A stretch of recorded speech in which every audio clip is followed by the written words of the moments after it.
आपको वो समय याद है जब स्कूल्स में हमसे वो मुश्किल मैथ प्रॉब्लम सॉल्व नहीं होते थे और वो लंबी लिस्ट बहुत सारे फॉर्मूलेस की जो हम याद किया करते थे। पर क्या आपने ये कभी सोचा कि क्या ये सब्जेक्ट पहले से ही इस दुनिया में एग्जिस्ट कर रहा था और बस वेट कर रहा था डिस्कवर होने के लिए, या फिर किसी ने इंटेंशनली इस सब्जेक्ट को इन्वेंट किया बच्चों को पनिश करने के लिए? इस बात का आंसर भी कैलकुलस के सम जितना ही कॉम्प्लिकेटेड है। हेलो दोस्तों, मैं विशु सैनी। आज इस वीडियो से आपको बहुत डीपली ये समझाने की कोशिश करूंगा कि हमारा एक interesting subject and may be your favourite subject mathematics क्या पहले से ही एग्जिस्ट कर रहा है और हमने इसे ढूंढ निकाला है, या फिर ये हमारे माइंड का ही एक इन्वेंशन है, हमने इसे इन्वेंट किया है। आपको ये पसंद आए या ना आए, लेकिन कोई ये नहीं कह सकता कि मैथ्स हमारे लिए यूजफुल नहीं है। इनफैक्ट ये सब्जेक्ट हमें बहुत से काम करने में काफी मदद करता है। बहुत पहले के समय से हम इसे यूज कर रहे हैं। केटल्स का ट्रैक रखने से लेके पिरामिड बनने से लेके कई लाखों किलोमीटर दूर मार्स पर रोबोट लैंड कराने तक। जबकि ये सब प्योर मैथ्स एक्सरसाइजेज नहीं है। ऑब्जेक्ट्स काउंट करना, इंजीनियरिंग और स्पेस फ्लाइट, ये सभी हमारे फिजिकल वर्ल्ड की एक्टिविटीज हैं। ये बताती हैं कि हमारे फिजिकल रियलिटी में मैथमेटिकल कॉन्सेप्ट्स और मेथड्स की एक जगह है, और यूनिवर्स कैसे काम करता है, डिफरेंट फेस ऑफ यूनिवर्स के बारे में ये हमें बहुत इफेक्टिव तरीके से समझा सकते हैं। दोस्तों, मैथमेटिक्स और फिजिकल साइंस में यही डिफरेंस है कि मैथ्स का कोई एम्पिरिकल कंपोनेंट नहीं है। हम इसे वास्तविक तरीके से ऑब्जर्व नहीं कर सकते। एक मैथमेटिशियन टेंजेंट फंक्शन का डेरिवेटिव उस तरह से ऑब्जर्व नहीं कर सकता जैसे एक बायोलॉजिस्ट सेल डिवीजन को ऑब्जर्व कर सकता है, या एक फिजिसिस्ट प्लैनेटरी ऑर्बिट्स को ऑब्जर्व कर सकता है। दोस्तों, एक वर्ड डाइकोटोमी का मतलब मैं आपको बताना चाहूंगा। दो ऑब्जेक्ट्स का या सिनेरियोस का रिप्रेजेंटेशन इस कॉन्ट्रास्ट में कि दोनों एंटायरली डिफरेंट या एक दूसरे के ऑपोजिट हैं। और यही डाइकोटोमी जो मैथ्स के रियलिटी को डिस्क्राइब करने के यूज और इसके एब्स्ट्रैक्टनेस के बीच में है, ये सवाल उठा देती है कि मैथ्स को हमने डिस्कवर किया है या इन्वेंट किया है। यार, मैथ शायद इतना भी ट्रू नहीं हो सकता जितना ही दिखता है, और क्या पता ये एक्चुअल में रियल भी ना हो। लेकिन इसका मतलब ये नहीं है कि वन टू के इक्वल है या हम जीरो से डिवाइड कर सकते हैं। सब कुछ यार इंस्टेंटली कोलैप्स कर जाएगा। पर जो ये व्यूज रखते हैं कि मैथ्स रियल नहीं है, वो इसे एक फिक्शन की तरह ट्रीट करते हैं। फिलोसफी के एक प्रोफेसर जेम्स ब्राउन कहते हैं कि मैथमेटिक्स एक गेम है। ये ऐसी चीज है जो हमने क्रिएट की है। दोस्तों, फिक्शनलिस्ट व्यू के अकॉर्डिंग सभी मैथमेटिकल ट्रूथ्स और आइडियाज जैसे पैराबोलास, स्क्वायर रूट्स, पाई ऑब्जेक्टिव सेंस में ट्रू नहीं है, लेकिन एक स्टोरी या एक गेम का ही पार्ट है। आगे ब्राउन ने ये भी बताया है कि इस व्यू में मैथ्स के रूल्स भी उसी तरह हैं जैसे चेस में रूल्स होते हैं, कि एक बिशप डायगोनली ही चाल चल सकता है, और ये एक ऑब्जेक्टिव ट्रूथ नहीं है। ये सिंपली एक ट्रेडिशन है चेस खेलने का। इसलिए 4 2 जा 8 उतना ही सच है जितना bishop takes G5 checkmate. Game के अंदर ये रूल्स परफेक्ट सेंस बनाते हैं, लेकिन गेम के बाहर 4 2 8 बिशप चेकमेट एक्चुअल में रियल ही नहीं है।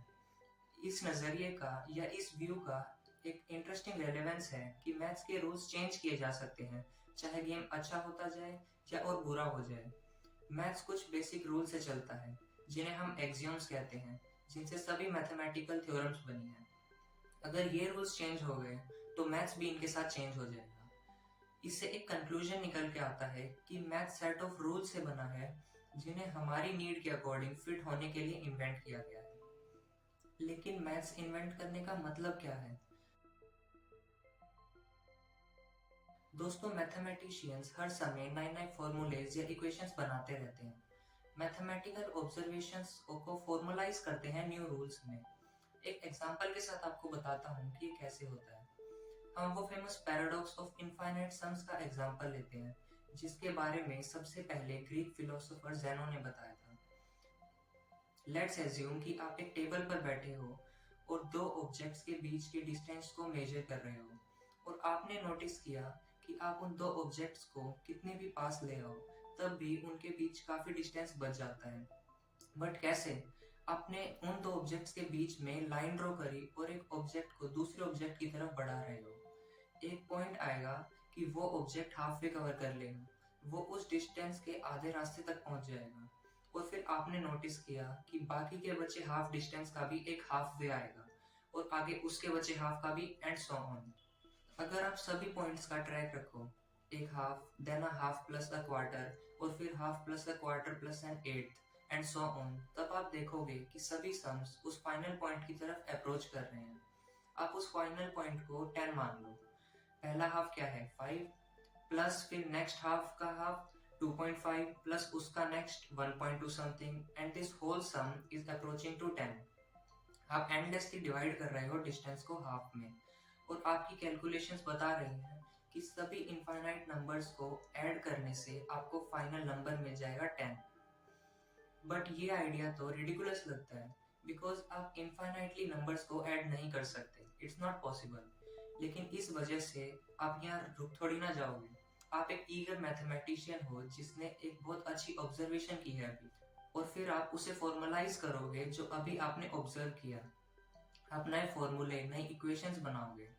You will define those infinite sums equal to that final value. और इसी प्रोसेस के दौरान आपने नई मैथ्स इन्वेंट कर दी to make sense of that thing जो यूनिवर्स आपको शो कर रहा था। लेकिन यार ऐसा तो लगा ही नहीं कि आप अपनी तरफ से चीजें बना रहे हो, ये तो एक डिस्कवरी ज्यादा लगी। दोस्तों, ऐसा बहुत बार हिस्ट्री में हुआ है कि मैथ स्टडी करते हुए लोगों ने वो डिस्कवर किया जो पहले से ही एग्जिस्ट करता है। दोस्तों, बहुत से लोग ये आर्ग्यू करते हैं कि अनलाइक लाइट बल्ब, मैथमेटिक्स एक इन्वेंशन नहीं था, but it was a discovery. ये पहले से ही एक प्लेटोनिक वर्ल्ड ऑफ आइडियाज में एग्जिस्ट कर रहा है और हम सिर्फ इसको डिस्कवर करते हैं। प्लेटोनिज्म एक फिलॉसफी है जो ये बताती है कि सभी नंबर्स और दूसरे एब्स्ट्रैक्ट ऑब्जेक्ट्स टाइमलेस एंटिटीज हैं, एंड दीज आर ऑब्जेक्टिव। और हमारे फिजिकल वर्ल्ड टाइम और स्पेस से दूर ये अपने वर्ल्ड में एग्जिस्ट करते हैं। दोस्तों, इस कॉन्सेप्ट को ये नाम एक ग्रीक फिलोसोफर एंड मैथमेटिशियन प्लेटो से मिला है। प्लेटो और उसके फॉलोअर्स की यही थिंकिंग थी।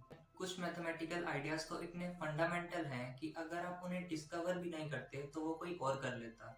मैथमेटिकल स्ट्रक्चर्स नेचुरल हैं। अगर कल को ये दुनिया गायब भी हो जाती है तब भी सभी मैथमेटिकल ट्रूथ्स एग्जिस्ट करेंगे। इन्हें डिस्कवर करना हमारे ऊपर है कि इनकी फंक्शनिंग को समझना और इन फिजिकल इवेंट्स के सॉल्यूशन निकालना जिन्हें हम कंट्रोल करना चाहते हैं। दोस्तों, इस व्यू को बहुत से मैथमेटिशियंस इसलिए सपोर्ट करते हैं क्योंकि उन्होंने बहुत से एटर्नल ट्रूथ्स डिस्कवर किए हैं, जैसे कोई हाईएस्ट प्राइम नंबर नहीं है, और अगर आप पाई को डेसिमल्स में एक्सप्रेस करो तो ये हमेशा चलता रहेगा। यार, बहुत से यूनिवर्सल क्वेश्चंस के आंसर्स मैथ्स ने ही हमें नेचर में शो किए हैं। एक एग्जांपल आपको बताता हूँ कि नेचर में मैथ्स कहाँ है। आपने गोल्डन रेशियो का नाम सुना है? दोस्तों, गोल्डन रेशियो यूनिवर्स के बहुत से पैटर्न डिस्क्राइब करता है। एटम से लेके ह्यूरिकेन्स की शेप से लेके ह्यूमन बॉडी से गैलेक्सीज के डायमेंशंस तक, ये रेशियो सभी पैटर्न्स प्रिडिक्ट कर सकता है। गोल्डन रेशियो फिबोनाची सीक्वेंस से डिराइव हुआ है, जिसका नाम इटालियन मैथमेटिशियन लियोनार्डो फिबोनाची के नाम पर रखा गया है। दोस्तों, फिबोनाची सीक्वेंस ने कई सौ सालों से scientists, mathematicians and even artists को बहुत स्ट्रांगली अट्रैक्ट किया है। मैं आपको ज़्यादा डिटेल में नहीं बताऊंगा कि गोल्डन रेशियो कैसे डिराइव हुआ है, और इसकी ज़्यादा डेप्थ में नहीं जाएंगे। मैं वीडियो के डिस्क्रिप्शन में वेबसाइट का लिंक दे दूंगा जहां आप फिबोनाची और गोल्डन रेशियो के बारे में अच्छे से समझ पाओगे, इसका कॉन्सेप्ट और डिटेल में जान पाओगे। पर मैं आपको इसका बेसिक सीक्वेंस बता देता हूँ, जो है 0 1 1 2 3 5 8 13 21 34 एंड सो ऑन। इस सीक्वेंस को आप अपने आसपास बहुत सी चीज़ों में देख सकते हो, including animals, seashells, pyramids and बहुत से अनएक्सपेक्टेड प्लेसेस पर भी। फूलों की पत्तियां, फ्लावर पेटल्स भी इस सीक्वेंस को फॉलो करती हैं। आप किसी भी फूल को देखो तो उसके नंबर ऑफ पेटल्स इस सीक्वेंस से अलग नहीं होंगे। लिली में 3 पेटल्स होते हैं, मैरीगोल्ड में 13, डेजी में 21। और यार, यही सब इस बात को प्रूव करता है कि मैथमेटिकल फंक्शंस पहले से ही नेचर में एग्जिस्ट कर रहे थे और हमने उसे सिर्फ ढूंढा है। लेकिन मैंने तो आपको सिर्फ एक कॉन्सेप्ट बताया है मैथ्स का, जो हम अपने आसपास देखते हैं। ऐसे और भी बहुत हैं। मधुमक्खियां अपने छत्ते में हेक्सागन शेप के सेल्स बनाती है क्योंकि ये मोस्ट एफिशिएंट शेप है। ताकि सरफेस पूरी तरह कवर हो जाए और हनी बीज को अच्छी जगह मिल सके हनी स्टोर करने के लिए। एक और एग्जांपल, जैसे ये इंसेक्ट सिकाडास सिर्फ प्राइम नंबर्स के ईयर्स में ही बाहर निकलते हैं अपने प्रेडेटर से बचने के लिए। तो यार, अगर आप दुनिया को मैथमेटिकल वे में समझोगे तो आपको बड़ा फैसिनेटिंग लगेगा सब कुछ। तो अब हम इस सब से क्या कंक्लूड करें? अच्छा, टेल मी कि अल्फाबेट टी हमने इन्वेंट किया है या डिस्कवर किया है? हमने ये डिस्कवर किया कि हमारा माउथ ये साउंड निकाल सकता है टी, और इसे यूज में लाने के लिए we invented the idea of T. हमने एक अल्फाबेट को इन्वेंट किया हमारे बारे में एक फैक्ट डिस्कवर करके। इस पर्सपेक्टिव से मैथमेटिक्स भी एक सेट ऑफ आइडियाज है जिनकी तरफ ह्यूमंस नेचुरली अट्रैक्ट होते हैं। वो आइडियाज हमारे माइंड का प्रोडक्ट हैं, जैसे अल्फाबेट टी एक नेचुरल प्रोडक्ट है ह्यूमन वोकल सिस्टम का। लेकिन कुछ लोग ये कंक्लूड करते हैं कि मैथ्स एक चेस के गेम की तरह है। मैथ्स के नए कॉन्सेप्ट्स बनाना गेम के नए रूल बनाने की तरह है। एक मैच खेलते टाइम हम उन रूल्स के कॉन्सिक्वेंसेस डिस्कवर करते हैं और उन प्रॉब्लम्स को सॉल्व करते हैं जो उन रूल्स को बनाने के बाद सामने आई हैं। और इसलिए मैथ्स डिस्कवरी और इन्वेंशन दोनों है, क्योंकि हम कॉन्सेप्ट्स इन्वेंट करते हैं और उन कॉन्सेप्ट से कॉन्सिक्वेंसेस डिस्कवर होते हैं। जैसे we describe lines and axioms and then we discover the properties of triangles. दोस्तों, कुछ लोग एट लास्ट ये कहते हैं कि मैथ्स एक सिस्टम है जिसे हमने इन्वेंट किया है उन चीज़ों को रिप्रेजेंट करने के लिए जो हम कभी समझ ही नहीं पाते। हम अपने विजन से ये तो देख सकते हैं कि ये ऑब्जेक्ट ट्राइंगल है, लेकिन हमारा विजन ये सब नहीं बता पाएगा कि इस ट्राइंगल की लेंथ क्या है, ये कितना एरिया कवर कर रहा है, और ये रिप्रेजेंट करने के लिए वी नीड मैथ्स।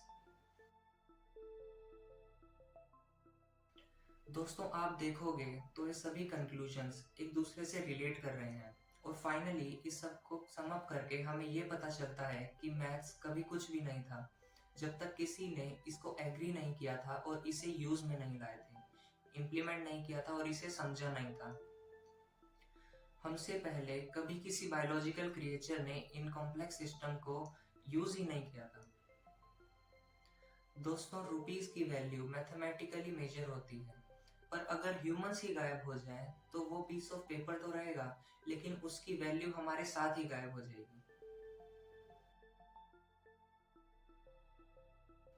यार, आई थिंक कि ये words invention and discovery mathematics के बर्थ को अच्छे से डिस्क्राइब नहीं करते। आखिर ये भी तो हमने अपने पॉइंट ऑफ व्यू से इन्वेंट किए हैं। द वर्ड मैथमेटिक्स और जिस लैंग्वेज में इसे लिखा जाता है, दीज माइट बी इन्वेंटेड, लेकिन एक्चुअल में अराउंड अस इसकी एप्लीकेशंस और एब्स्ट्रैक्टनेस मैनकाइंड का ही एक पार्ट है। हम ये नहीं पूछते कि ब्यूटी डिस्कवर की गई थी या इन्वेंट की गई थी। दैट्स ऑल दोस्तों, ये बहुत अच्छा टॉपिक था बात करने के लिए। आपको कैसी लगी वीडियो और आपके थॉट्स क्या हैं इस टॉपिक पर, कमेंट करके जरूर बताना। अपने फ्रेंड्स के साथ वीडियो को शेयर करना। Keep updated on insight and thank you so much for your time.